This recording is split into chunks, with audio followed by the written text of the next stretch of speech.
Next question we are going to learn is what are the constitutional provisions which make our country a secular one?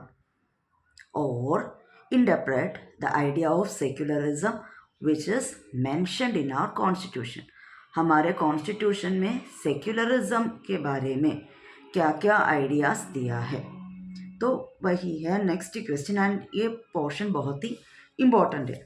तो as you all know, communalism is one of the major challenges faced by our country, and several constitutional provisions are given to make our country a secular one.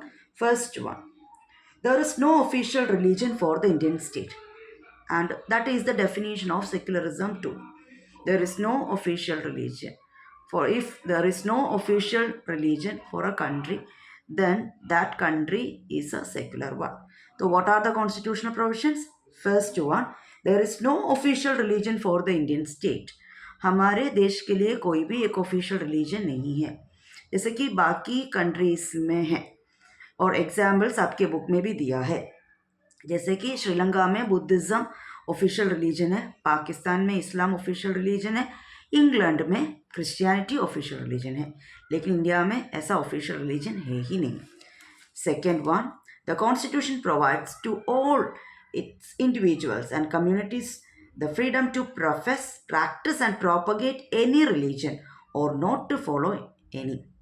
हमारे constitution में जो लोग रहते हैं या जो communities है, उनको अपना रिलीजन को प्रोफेस करने की, प्रोफेस करना मतलब कि अफर्म वंस फेथ, अपना विश्वास को सबके सामने रखना, उसकी फ्रीडम है.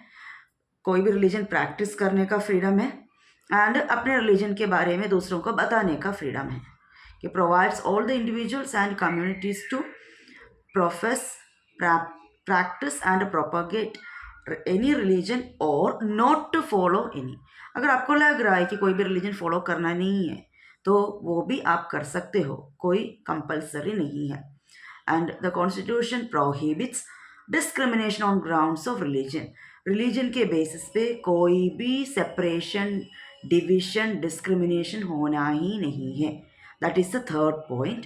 And fourth point, at the same time Constitution allows the state to intervene in the matters of religion in order to ensure equality within religious communities. मान लो अगर रिलीजन में कुछ बैड पॉइंट्स है, डिस्क्रिमिनेशन है, unnecessary rituals है जो दूसरों को हानि पहुंचा सकते हैं, ऐसे सिचुएशन में गवर्नमेंट को या स्टेट को पावर दिया है इंटरवीन करने का, इंटरफियर कर सकते हैं. जैसे कि अनटचेबिलिटी. इंडिया में बहुत साल पहले अनटचेबिलिटी होता था हायर कास्ट और लोअर कास्ट के बीच में, तो लोअर कास्ट को इन्फीरियर मानते थे. और हमारे कॉन्स्टिट्यूशन में फंडामेंटल राइट है, right to equality. Everybody will be treated equally, all are equal before law. तो अगर ऐसा डिस्क्रिमिनेशन है, हायर कास्ट लोअर कास्ट करके ऐसे डिस्क्रिमिनेशन है, सो दैट इज़ रॉन्ग, क्योंकि यहाँ पे अनटचेबिलिटी बैंड है.